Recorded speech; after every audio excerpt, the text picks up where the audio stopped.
The city in power. Why London remains one of the most influential places on Earth. Power is rarely loud. It rarely announces itself. More often, it moves quietly, shaping decisions before they're made, influencing events before they unfold, and guiding the world without ever appearing in the headlines. In the heart of London, within a single square mile, this quiet power has lived for centuries. It has survived empires, revolutions, wars, and crises. It has adapted to new technologies, new ideologies, and new global orders. The City of London is not just a financial district. It is one of the most enduring centers of power in human history, and its influence reaches far beyond banks and markets. Understanding why the city remains so powerful requires looking at its true nature. It is not defined by its buildings, nor by the institutions that occupy them. Its strength lies in something deeper. Its architecture of trust, its culture of continuity, and its ability to evolve without losing its identity.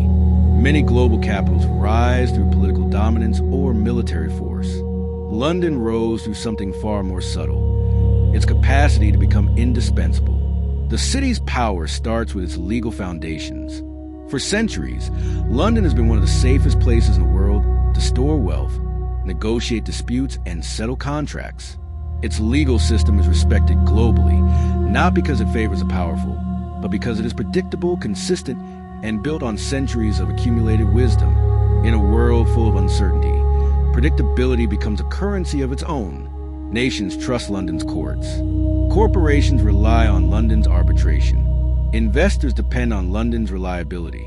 This trust transforms the city into a magnet for global capital, a place where money feels protected even when the world feels unstable. Yet law is only one layer of power. Beneath it lies something even more fundamental: the networks of relationships that connect London to every major financial center in the world. These networks are made of people: traders, bankers, lawyers, diplomats, regulators, analysts, and entrepreneurs. People who move between London, New York, Singapore, Dubai, Hong Kong, Frankfurt, and beyond. They carry knowledge, influence, and reputation across borders, linking the city into the bloodstream of the global economy. No other city maintains such an extensive web of influence.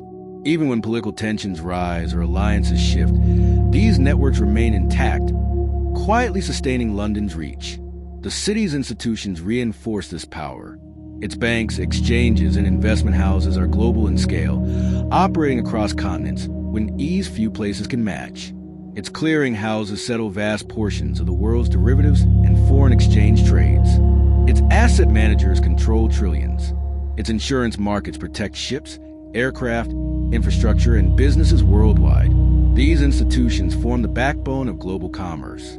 Without them, supply chains falter, companies weaken, and markets lose stability. London's role is not optional. It is foundational. But the city's influence extends beyond money. It shapes ideas. For centuries, London has been a place of intellectual exchange, a crossroads of thinkers, economists, academics, policymakers, and innovators. The ideas debated in its institutions often become global norms. Concepts about risk, regulation, economic policy, and governance ripple outward from London's universities, think tanks, and professional bodies.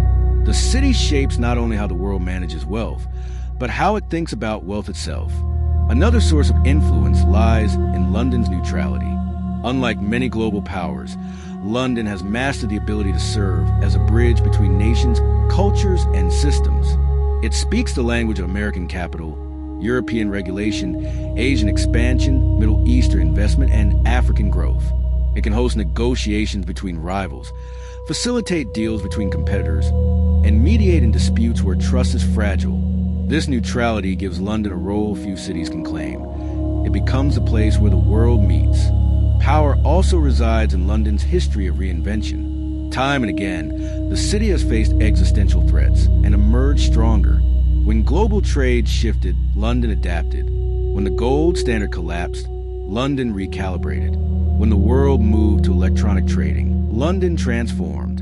When digital finance emerged, London embraced it. This willingness to evolve, quietly, strategically, without panic, has preserved the city's relevance through centuries of turbulence. But the deepest reason for the city's enduring influence is the nature of power itself. Real power is not about force. It is about setting the conditions within which others operate. It is about shaping incentives, expectations, and rules. The city does not command nations. It influences them. It does not dictate policy. It frames it. It does not control the world. It organizes the environment in which the world makes its choices.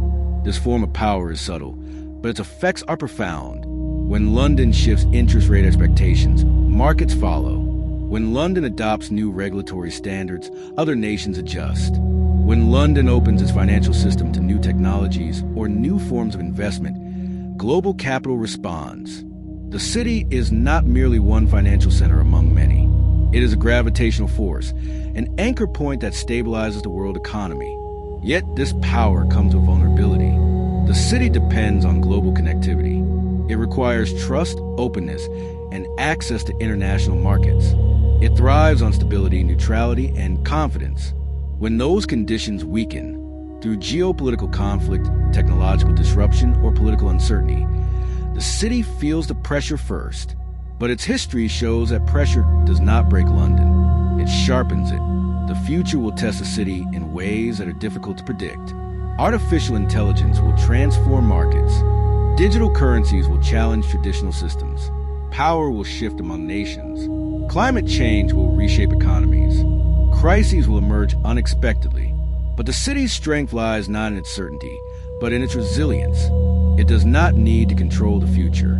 It needs only to remain essential to it. London's power has always been more than its markets. It is a result of centuries of accumulated trust, expertise, connectivity, and adaptation. Even in a world transformed by technology and divided by politics, the city retains something few places have: global relevance. Every major financial decision touches London in some way. Every crisis reverberates through its systems. Every opportunity passes through its networks.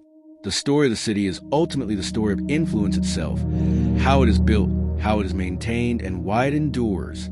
Power does not always belong to those who speak the loudest. Sometimes it belongs to those who understand the world well enough to move within it quietly, intelligently, and effectively. The City of London is one of those places. It has been for centuries, and it will remain so for many years to come. In the next episode of Cinematic London Finance Chronicles, we explore the forces beyond finance, culture, society, politics, and identity that shape the city's unique character, revealing why its influence extends far beyond money. Subscribe and continue the journey into the unseen forces shaping our world.